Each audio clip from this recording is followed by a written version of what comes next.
Hey, good morning. Welcome back to the Morning Minute Meditation. Hey, and welcome to the holiday season. It begins today in many of our churches as we begin to celebrate in a traditional way the holidays, Thanksgiving, and then the mad dash toward Christmas. I hope you have a wonderful holiday season and welcome to the tradition of it all. I love the traditions of Christmas and Thanksgiving and the holiday season in general. I hope you do too. There may be some of you who don't, but I love the aspects of the traditions that come along with it. We started last night and we will enter throughout the remainder of this next 2 months, just worshiping, remembering, and thinking about our Lord and enjoying our family. I love this time of year. That being said, there are many modernists and progressives in the quote unquote new guard of church who decry all of our traditions as being something ungodly and unprofitable. Well, there's a big difference between traditions and traditionalism.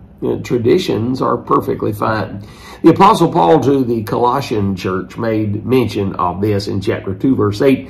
He said, "Beware lest any man spoil you through philosophy and vain deceit," he said, "after the tradition of men," the tradition of men. However, in 2 Thessalonians chapter 3 and verse number 6, he said, "We command you, brethren, in the name of our Lord Jesus Christ, that you withdraw yourself from anyone, from every brother that walketh disorderly and not after the tradition which he received of us."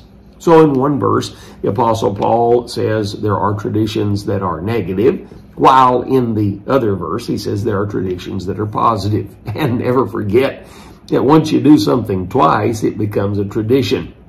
Henry Ford made a statement that he definitely didn't think through.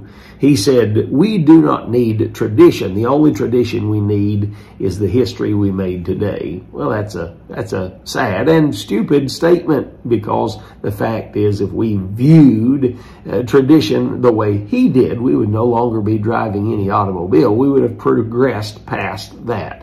And I'm sure Mr. Ford would certainly love for us to continue to be driving the automobile. Tradition is very important. It's just knowing why we do what we do that is of the utmost importance.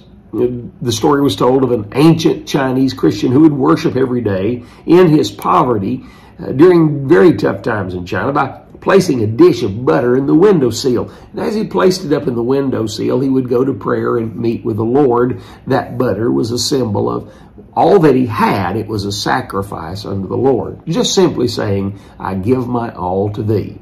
One day, the house cat jumped up on the windowsill and licked up all the butter, which is really about all he had.